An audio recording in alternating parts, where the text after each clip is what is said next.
En las últimas décadas, la ciencia en Argentina fue víctima del desmanejo y la imprevisión.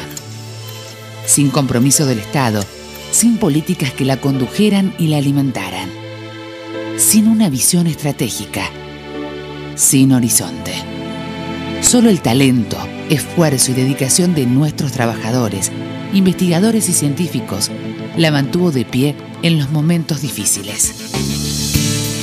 Argentina Innovadora 2020 es el plan que establece las políticas de ciencia y tecnología para los próximos años, consolidando lo construido desde el año 2003, proyectando hacia el futuro un país soberano, democrático, competitivo, con ciencia y con tecnología como motor de desarrollo, con el poder transformador de la innovación productiva, con inclusión y federalización. Argentina Innovadora 2020 es la respuesta a los desafíos planteados, el reflejo del trabajo en conjunto de más de 300 referentes de todo el país, con quienes definimos grandes oportunidades de desarrollo en 6 sectores estratégicos, atravesados por las tecnologías con mayor futuro del mundo. Estas plataformas tecnológicas son herramientas fundamentales para la concreción de las metas planteadas. A través del Plan Argentina Innovadora 2020, el Estado enfocará sus esfuerzos en desarrollar una ciencia profundamente federal, relevando las necesidades específicas de cada provincia, buscando dar respuesta a los requerimientos locales de cada región de nuestro país, otorgando más becas e incorporando más investigadores, científicos y tecnólogos, creciendo en más y mejor infraestructura, ampliando la innovación en el sector productivo a través de la asociación público-privada, profundizando las inversiones en investigación y desarrollo, incrementando la divulgación de la ciencia y la tecnología para despertar vocaciones científicas en los jóvenes, para fomentar la apropiación social del conocimiento, para mejorar la calidad de vida de la población y fortalecer un país que crece con innovación inclusiva para todos los argentinos. Plan Nacional de Ciencia, Tecnología e Innovación Productiva. Argentina Innovadora 2020. Ministerio de Ciencia, Tecnología e Innovación Productiva. Presidencia de la Nación. Qué lindo, ¿no?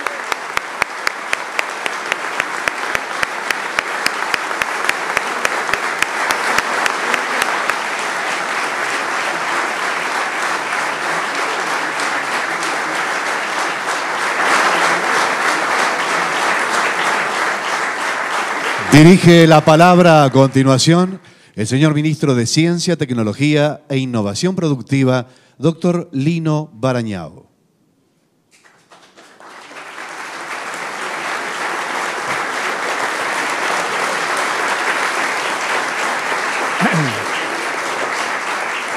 Bueno, buenas tardes a todos y a todas.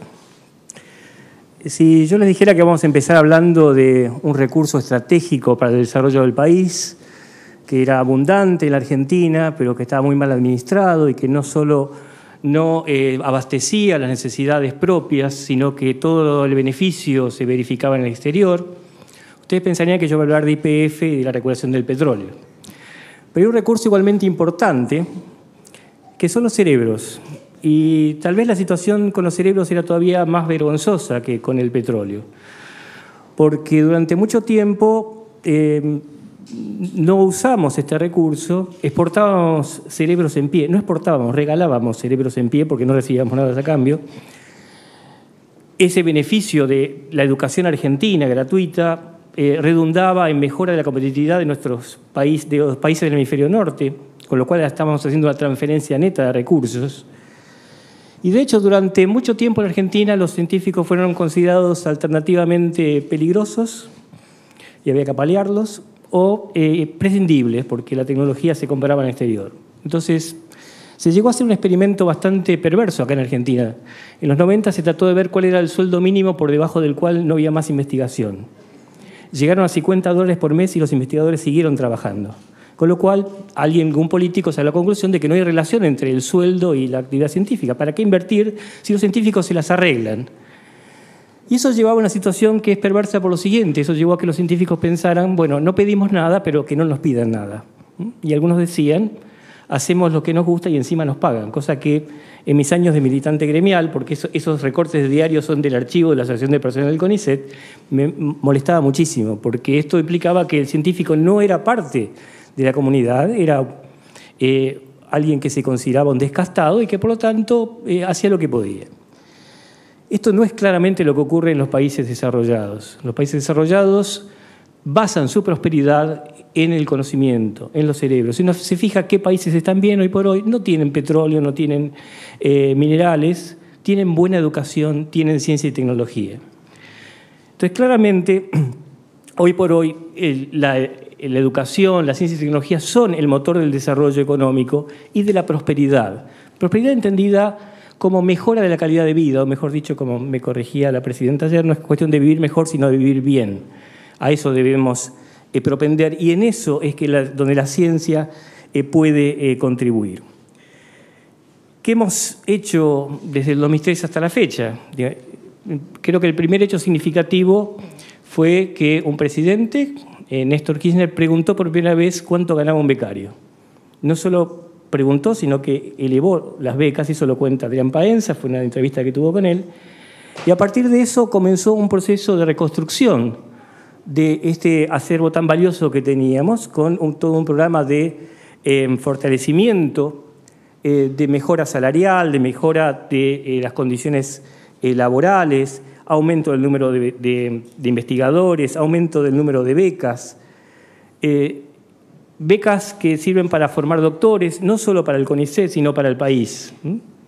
Hace poco había una preocupación sobre qué hacíamos con los doctores que formábamos, que quedaban fuera del sistema. Bueno, el CONICET hizo un estudio que muestra que menos del 1% de los doctores no tienen trabajo.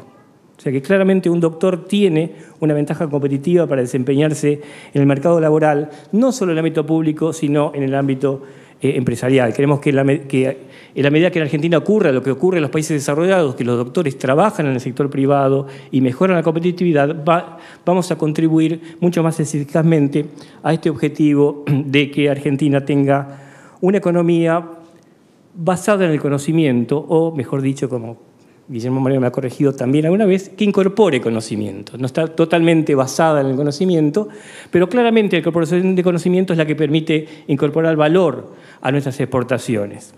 Y permite también lograr un objetivo que se ha planteado en las Naciones Unidas, que es de crecimiento verde. ¿Qué significa crecimiento verde? Crecimiento sostenible con inclusión social. Pero no se puede tener crecimiento verde sin materia gris. O sea que el futuro es verde y es gris en ese sentido. Entonces, si queremos un país más inclusivo, tenemos que apostar, lo mismo que hacen los países que están mejor, a mejorar el nivel de educación. Las sociedades con mejor nivel de educación son más democráticas y tienen una mejor distribución del ingreso. Las empresas del sector del software, por ejemplo, dedican el 60% de sus ganancias a pagar sueldos y un 20% a investigación. O sea que distribuyen naturalmente sus ingresos. No tiene que intervenir el Estado para paliar estas asimetrías. La empresa que no paga bien a sus empleados los pierde y van a la competencia. Entonces, claramente, las empresas de base tecnológica son aquellas que mejoran notablemente la distribución del ingreso. Entonces, nosotros estamos convencidos que avanzar hacia una economía basada en el conocimiento, en realidad, es la manera más democrática de llegar a una sociedad más justa, porque espontáneamente una sociedad más educada y que apuesta a la ciencia tiene estos valores que consideramos trascendentales.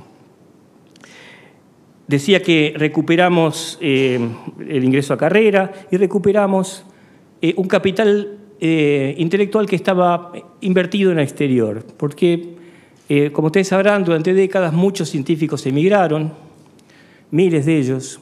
Si consideramos que una carrera universitaria en una buena universidad extranjera puede costarle a una familia americana, por ejemplo, hasta $50.000 por año, y que una carrera dura 4 años, lo que hace prohibitivo para muchas familias de clase media educar a más de un hijo y tener que decidir a quién va a educar.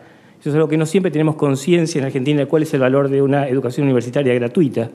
Pero si multiplicamos $200 o $100.000 por el número de profesionales que hay en el exterior, teníamos un capital de varios cientos de millones de dólares. Lo bueno es que, a diferencia del capital financiero, que es muy difícil de trazar, el capital intelectual es muy ubicable y es recuperable con intereses. Porque cada vez que recuperamos un investigador, viene con conexiones, viene con mayor conocimiento, viene muchas veces con subsidio. Entonces, esta tarea de recuperar investigadores tiene un importante impacto económico. A medida que incorporamos más investigadores y trajimos investigadores exterior, empezó a quedar chico el sistema. De hecho, cuando yo di una primera presentación sobre cuántos metros cuadrados se habían construido en 30 años, que era ninguno, y cuántos pensábamos construir, que faltaban 130.000, faltaban 120.000, bueno, depende de a cuánto tiempo, 120.000 a 10 años, y si sigue creciendo, esto es progresivo. Siempre voy a pedir más. Me acuerdo que cuando venía a presentarlo me llamaron y me dijeron: ¿qué vas a presentar si no hay presupuesto para esto? Digo, esto es una política de Estado, no dije que lo voy a hacer todo yo. Alguien se encargará, esto es una proyección. Pero en todo este tiempo, y hoy actualizamos las figuras, porque entre lo que se ha construido, lo que está en construcción, las refacciones y ampliaciones y los proyectos que están en etapa ejecutiva, tenemos al día de hoy 91.000 metros cuadrados comprometidos.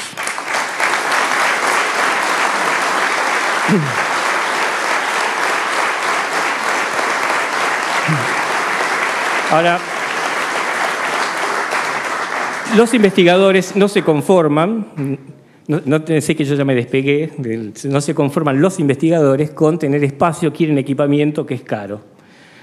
Y en estos 10 años se ha hecho un importante esfuerzo en 2 programas de modernización de equipamiento que han permitido comprar equipos y poner en práctica en Argentina tecnologías que no existían, que han tenido el efecto adicional de permitir que muchos investigadores volvieran al país para poder seguir trabajando en sus condiciones. El investigador que volvió a Rosario porque habían comprado, gracias a una iniciativa de Néstor, un equipamiento que él usaba en Alemania.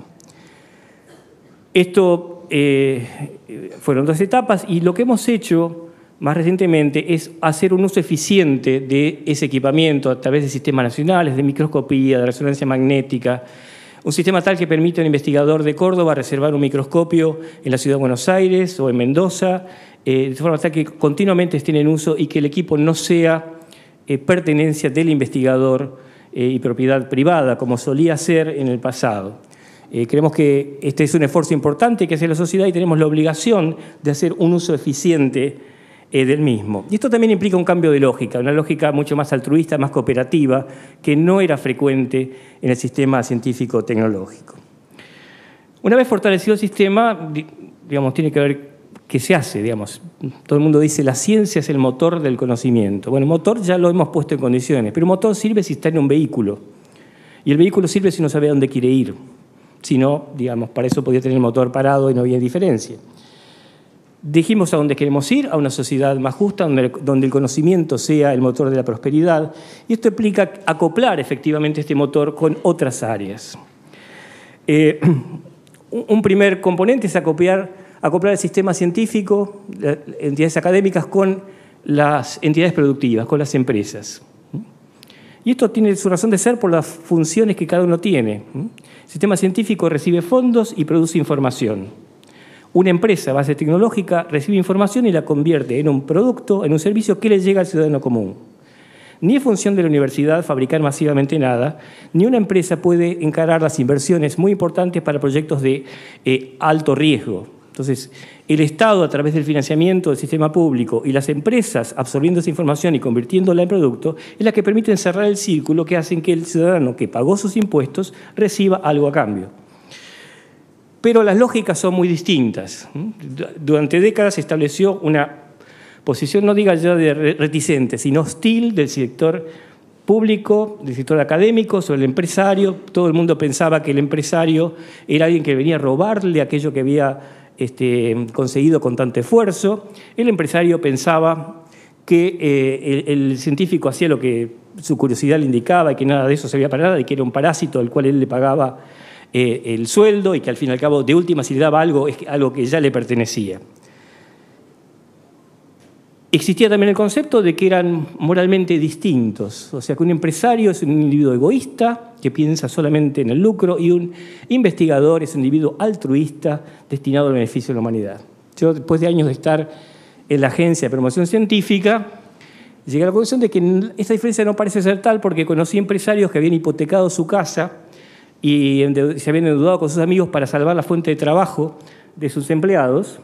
Y había conocido investigadores que habían hipotecado la vida de sus becarios para mejorar científicamente. Entonces,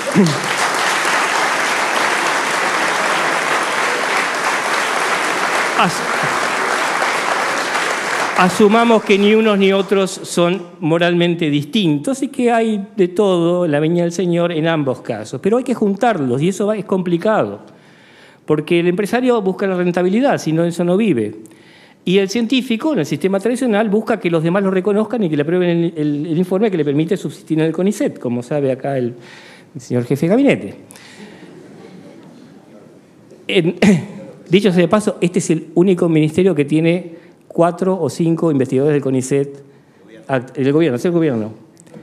Tenemos desde el jefe de gabinete, varios miembros los 2 secretarios y un viceministro de Economía. Esperemos que sea bueno esto, porque si no... Bien. Es otra salida laboral para los investigadores. No hay que tenerla en cuenta. No es masiva, pero... Bien. Pero el tema es cómo lograr esta asociación entre el investigador y el empresario cuando tiene estas lógicas y el premio es distinto. Es donde interviene el Estado. Esto que decía Sábato de la academia, la empresa y el Estado. El Estado tiene una doble función, no solamente financia, es el árbitro que hace que el sistema académico y el sistema empresarial funcionen para lograr ese fin social final, que es que la inversión realizada redunde en un bien constante y sonante, que es algo que se pueda ver. Y para eso tuvimos que cambiar un poco la lógica. Antes financiábamos al investigador por un lado, a la empresa por la otra, teníamos sistemas de llamados a los subsidios distintos plazos, era imposible que se juntaran. Hemos cambiado la lógica y gran parte de nuestro financiamiento va a financiar consorcios públicos privados.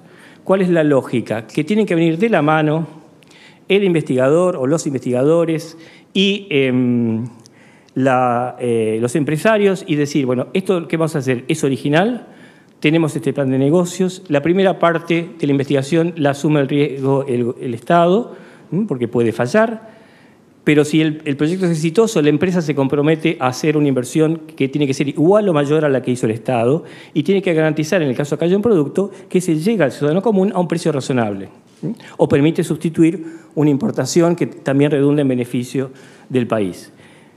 Para que eso ocurra, tuvimos que poner una zanahoria bastante más grande. Con los montos habituales eso no funcionaba, entonces dijimos, bueno, si hacen esto, tenemos hasta $7 millones de subsidio para el consorcio. Con esta lógica de primero financiar el sector público y luego el sector privado financia el resto. Y tenemos una cantidad de consorcios que están funcionando, producción de anticuerpos monoclonales, ya en breve va a estar aprobado el primer anticuerpo monoclonal del país, permitiendo no solo llegar a un medicamento mucho más barato, sino sustituir importaciones por miles de millones de dólares. Tenemos un proyecto de modelado por supercómputo en que están participando IPF, INVAP y distintas universidades para usar una supercomputadora para simular ondas. ¿Para qué simular una onda? Porque las ondas sirven para los radares y las ondas sirven para la exploración sísmica para saber dónde está el petróleo. Por primera vez se juntaron IPF e INVAP y las universidades para hacer algo, pero porque había una inversión del Estado importante y porque había una garantía de que ese resultado iba a ser accesible. Y esta lógica está funcionando. Tenemos más de 34 consorcios, 45. Yo soy malo para los números, debo confesar. Paradójicamente. Entonces, esto está permitiendo ir modificando esta lógica que privó en el país durante tanto tiempo. Y la otra cosa que hubo que articular eran las instituciones entre sí. La lógica de supervivencia llevó a que hubiera una estructura tribal. La gente del CONICET, la gente de la CONEA, la gente del INTA. Voy a contar una anécdota que a la gente del INTA no le gusta mucho, pero me la han contado. Había una reunión del INTA en Entre Ríos y estaban discutiendo las políticas de la institución y en un momento un investigador le dice a otro: che, parece que vos fueras del CONICET. Se puso rojo, le subió la presión, salió al exterior y dice: a mí que tengo la camiseta del INTA, hubiera preferido que me acusara de homosexual. O sea, fíjense que la identidad institucional es superior a la identidad sexual. O sea, pueden cambiar de orientación, pero no de institución. Jamás alguien del INTA se va a cambiar.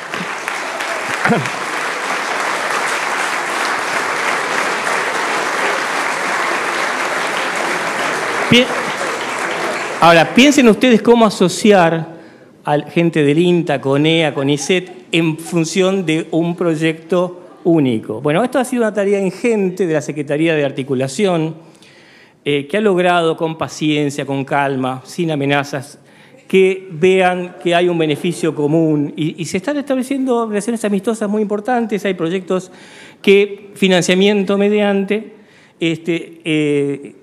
se van concretando en proyectos de mayor envergadura de lo que podía tener cada institución por separado.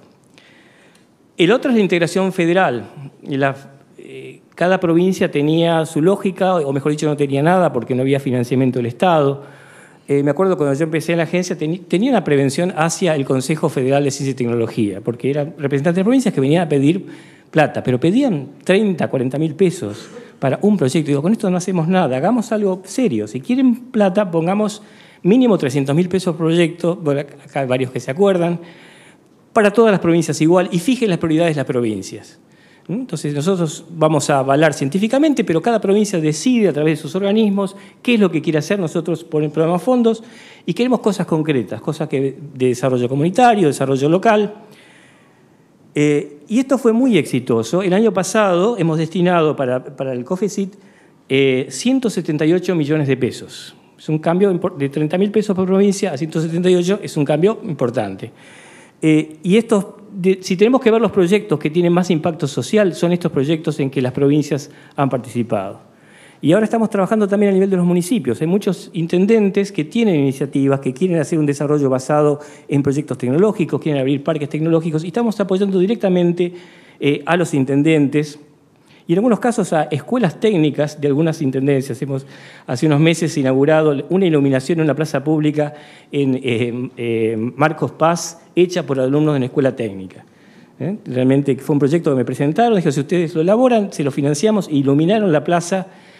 Y yo decía que es una metáfora muy importante, porque eran los jóvenes iluminando no solo una plaza, están iluminando un modelo de país distinto, en que los jóvenes son los que aportan esta nueva visión necesaria para que el país cambie. Tenemos también integración con prácticamente todos los ministerios, obviamente con industria, con educación. Estamos haciendo un trabajo ahora muy importante de inserción de los doctores e investigadores en universidades de reciente creación de todo el país, porque es muy difícil para una universidad recientemente creada lograr financiamiento si no tiene doctores que sepan siquiera cómo hacer un pedido de subsidio. Y queremos que muchos de los jóvenes, en lugar de pretender seguir trabajando en la capital, trabajen en otras universidades. A veces, en lugar de tomar el colectivo para el centro, tomarlo para La Matanza, es un cambio fundamental. Y estamos teniendo mucho éxito, por lo menos en la expectativa de muchos investigadores que ven que pueden hacer carrera en una universidad joven y no jubilarse como jefe de trabajos prácticos en una de las grandes universidades. Bueno, decía, industria, salud, seguridad, estamos trabajando en el sistema de huellas digitales. Pero en general todos en el Ministerio trabajamos para Carlos Tomada porque lo que queremos es que se produzca más trabajo y que él tenga menos problemas.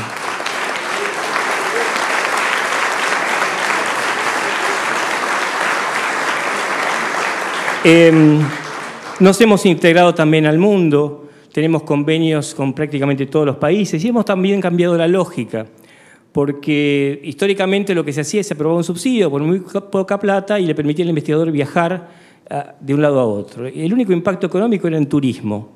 Y ni siquiera compraban por aerolínea los pasajes, o sea que ni siquiera había un beneficio neto.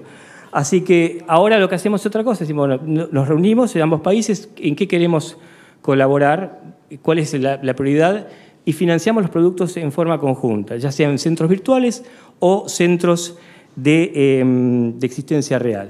El primer convenio que firmamos este tipo fue motorizado el día que juré como ministro. Vino el ministro de Ciencia de China, dijo, queremos hacer algo, vamos a hacer un centro de alimentos. Y ese centro de alimentos está funcionando de forma virtual, con muchos proyectos de interés. Y sobre esa base tenemos una cantidad de centros donde, además de fomentar la cooperación científica, creemos que todo esto tenga la misma lógica de terminar en algo concreto. Entonces, en la medida posible, pretendemos que empresas se incorporen a estos proyectos y que esto redunde, si es posible, en empresas binacionales. Y estamos trabajando en ese sentido. Y finalmente, bueno, hemos dado mucho énfasis a la divulgación, porque tal vez el primer resultado que el contribuyente tiene del sistema científico es tener información rigurosa sobre temas que le preocupan. Decidir si hay que vacunarse o no, si es seguro tomar el agua, si va a caer el asteroide. Y eso es algo que paradójicamente no se daba. O sea, el investigador recibía fondos y la información se publicaba en el exterior y se enteraba alguien en el francés si iba a caer el asteroide que el científico argentino que lo había observado. Entonces estamos poniendo un énfasis muy importante en esto, con distintos instrumentos, apoyando proyectos de divulgación. Tenemos ya inaugurado el canal Tech TV, es el único ministerio que tiene un canal de televisión dedicado a promover vocaciones científicas, a promover la innovación en empresas. Y estamos creando una nueva estructura, una agencia de popularización de la ciencia que va a permitir que los investigadores puedan pedir subsidios no solo para hacer investigación, sino para hacer proyectos educativos, contenidos para televisión, exhibiciones para Tecnópolis-Feria. Digamos, Tecnópolis-Feria ha sido una herramienta importantísima a la hora de publicitar para qué sirve el conocimiento, qué carreras se pueden seguir y cómo la ciencia mejora la calidad de vida. Y finalmente estamos en esta presentación hoy de un plan de ciencia y tecnología. Ustedes saben que un famoso físico, Niels Bohr, decía que predecir es bastante difícil, sobre todo cuando se trata del futuro. Por eso los científicos son bastante reacios a hacer predicciones. Exacto, y salvo que seas economista. Los economistas, si un físico... Muy bien.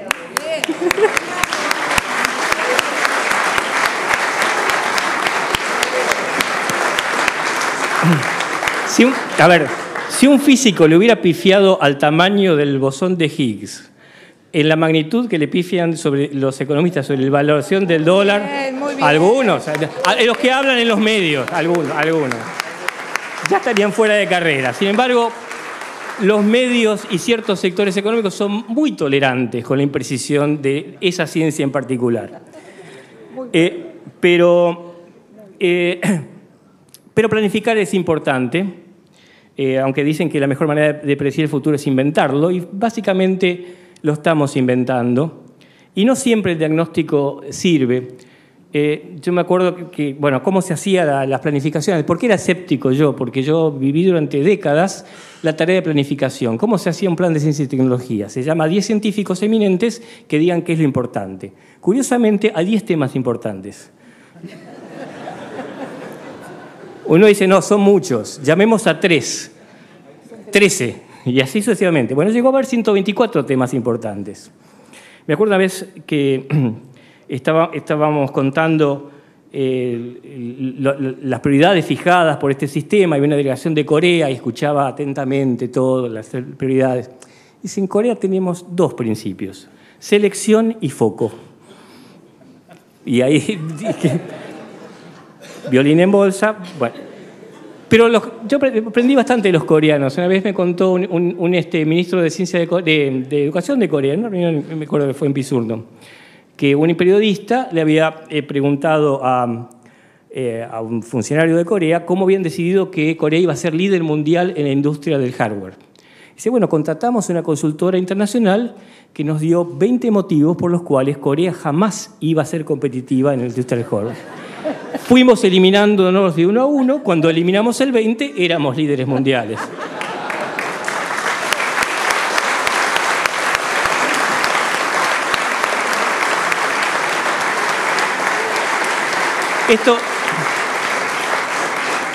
Esto muestra cómo, como decía Schopenhauer, la voluntad antecede a la razón. Si uno quiere hacer algo, la razón sirve para saber cómo hacerlo. No sirve razonar solamente. Uno puede escribir planes, pero como dice Pepe Mujica, los papeles son inertes. Se escriben y quedan ahí. Y durante mucho tiempo lo que pasaba era eso. Había una administración de ciencia y tecnología que hacía un plan de ciencia. Se imprimían 50.000 ejemplares que iban al sótano de Córdoba 831. Cambiaba la autoridad, se vaciaba el sótano y se hacía un nuevo plan que iba con el mismo fin. O sea, se talaron hectáreas de árboles para hacer planes que jamás se llegaron a la práctica. Digo, así no funciona, porque no se puede hacer planificación sin financiamiento, y también hubo épocas en que hubo financiamiento sin planificación. Tenemos en Rosario unos esqueletos que estamos activando ahora, de edificios que se empezaron a construir y no había financiamiento. O sea, alguien dijo, acá hay que hacerlos, y eso era doblemente grave, porque se estaban usando fondos que se dilapidaban finalmente. Nosotros tenemos la suerte de que desde el año 97 hay un staff gerencial muy importante, la Agencia de Promoción Científica y Tecnológica, que estaba acostumbrada a lidiar con los organismos internacionales de financiamiento, que necesariamente exigen un plan, hitos, objetivos que tienen que ser verificados, qué va a pasar, cómo se va a medir, y si no, no hay plata. Afortunadamente también estos organismos internacionales cambiaron en su lógica, porque antes condicionaban, pero llegó un momento en que Argentina no necesitaba plata, entonces uno fijaba las condiciones, ¿no? Entonces eran ellos los que venían a decir, bueno, ¿en qué los podemos ayudar? Hagan lo que quieran. Y así hemos logrado, por ejemplo, que el Banco Mundial, que en un famoso informe declaró que el problema de Argentina era la educación gratuita, que había que arancelar, logramos Banco Mundial que nos pague becas de estudio para estudiantes de carreras de computación. O sea, no solo es gratuita, estamos financiando con fondos del Banco Mundial esas becas. Entonces, fue un momento adecuado para obtener financiamiento tanto del Tesoro Nacional como de organismos internacionales y poder establecer metas accesibles que fueran configurando un plan. Cuando hubo que hacer por ley ya un plan nacional de ciencia y tecnología más contundente, hicimos una aproximación bastante pragmática, ¿no? A ver, ¿cuáles son las tecnologías que están cambiando el mundo? En nanotecnología, biotecnología, tecnología de información y comunicación. Pensamos, ¿tenemos recursos humanos en cada una de esas áreas? Y sí los tenemos. Acá tengo el libro que muestra el quién es quién en nanotecnología. Tenemos cientos de investigadores con fama internacional que trabajan en el tema. Lo mismo tenemos para biotecnología, para tecnología de información y comunicación. Ahora, porque estas tres tecnologías las tiene cualquiera como prioridad. Nosotros las tenemos, sino que podemos mostrar que tenemos recursos humanos de investigación y empresas capaces de adoptar esa tecnología. Ahora, estas son amplias. ¿Para qué las aplicamos? Las aplicamos para áreas, problema u oportunidad. Salud, agroindustria, industria en general, desarrollo económico y social, medio ambiente. Son 5 o 6 prioridades. De esa intersección surgen claramente áreas donde podemos intervenir. Biotecnología y salud, hacer anticuerpos monoclonales, proteínas recombinantes. Tecnología de información y agroindustria, agronomía de precisión o agricultura de precisión. No es tan complicado. Si uno tiene el financiamiento y hay convicción y hay voluntad y hay continuidad en las políticas, los objetivos se logran. Pero como adivinar es complicado, este plan tiene además la ventaja de que es algo en construcción, que se va corrigiendo sobre la marcha. Hay mesas de implementación donde todos los sectores involucrados van a ir monitoreando el avance, van a hacer correcciones, y el financiamiento, la formación de recursos humanos, las prioridades van a estar establecidas de acuerdo a estos lineamientos. Por primera vez tenemos justamente alineados todos estos instrumentos que anteriormente eran caóticos y por lo tanto ineficientes. Así que esta es la apuesta que estamos haciendo. Creemos que tenemos la suerte de formar parte, en mi caso, de un gobierno que tiene la voluntad de apostar a esto, y nuestra responsabilidad es hacer este trabajo con idoneidad para que esto que se ha iniciado en este periodo histórico sea finalmente una política de Estado. Muchas gracias.